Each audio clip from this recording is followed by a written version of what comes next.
కొన్ని వంటకాలు ఎంత సింపుల్గా కనిపించినా వాటి రుచి మాత్రం ఎప్పటికీ మర్చిపోలేం. అలాంటి వాటిల్లో మన ఆంధ్ర వాళ్ళకు ఎంతో ఇష్టమైన వంటకం ఈ పచ్చి పులుసు.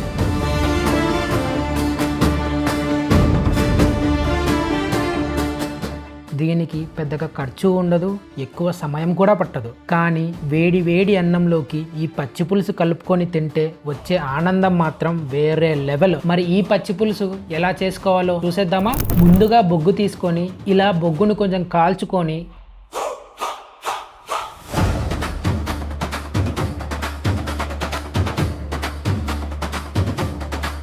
ఇలా కొంచెం బాగా బొగ్గు కాలినాక వాటిపైన ఒక 4 ఎండుమిర్చీలు ఒక్కొక్కటిగా కాల్చుకోవాలి. మరీ నల్లగా కాకుండా ఇలా కొంచెం సెగకు తగిలిస్తూ కొంచెం అలా ఇలా తిప్పుకోవాలి. ఇలా 4 ఒక్కొక్కటిగా కాల్చుకోండి. ఇలా కాల్చడం వల్ల వాటికి వచ్చే స్మోకీ వాసన ఈ పచ్చి పులుసుకు ప్రత్యేకత.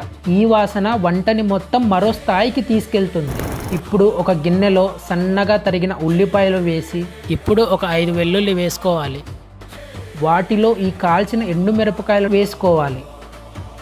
ఇప్పుడు చేతితోనే నెమ్మదిగా కలుపుకోవాలి. చేతితో కలపడం అనేది ఒక పద్ధతి మాత్రమే కాదు, ప్రతి ముక్కకు ఆ స్మోకీ రుచి సమానంగా చేరేలా చేసే రహస్యం కూడా. తొందర పడకుండా ఇలా బాగా కలిపితే ఉల్లిపాయ ఎండుమిరపకాయల రుచులు ఒకదానిలో ఒకటి కలవడం మొదలవుతుంది.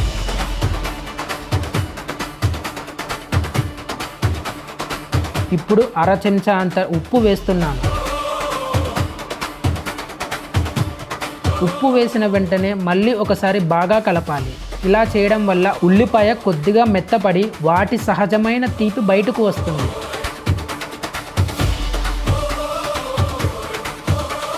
అదే సమయంలో ఎండుమిరపకాయ రుచి కూడా వాటితో బాగా కలిసిపోతుంది. మనం వేసిన ప్రతి పదార్థం ఒక్కొక్క పొరలా కలిసి చివరికి పచ్చి పులుసు రుచి మరింత పెంచుతుంది.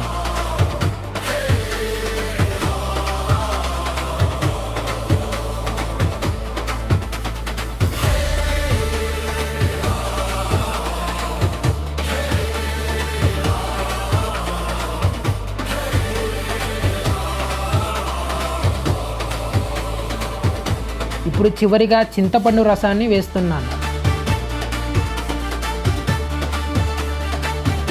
మళ్ళీ నెమ్మదిగా బాగా కలుపుకోండి. ఈ చివరి కలయికతో పులుపు, కారం, ఉల్లిపాయ రుచి అన్నీ సమతుల్యంగా కలిసి అసలైన పచ్చి పులుసు సిద్ధమవుతుంది. పచ్చి పులుసు కేవలం రుచికరమైన వంటకం మాత్రమే కాదు, ఇందులో ఉండే ఉల్లిపాయలు వేసవి కాలంలో శరీరానికి చల్లదనాన్ని ఇవ్వడంలో సహాయపడుతుంది. మన పెద్దలు కూడా పచ్చి పులుసును చాలా ఇష్టంగా చేసుకునేవారు. ఇంట్లో పెద్దగా కూరగాయలు లేకపోయినా ఒక పచ్చి పులుసు ఉంటే చాలు, 2 ముద్దల అన్నం అదనంగా తింటారు. అంతటి ప్రత్యేకమైన రుచి దీనికి. ఇదిగో మన సాంప్రదాయ ఆంధ్ర స్టైల్ పచ్చి పులుసు సిద్ధమైపోయింది. మీరు కూడా ఈ విధంగా ఒక్కసారి చేసి చూడండి. ఎలా వచ్చిందో కామెంట్స్లో తప్పకుండా చెప్పండి.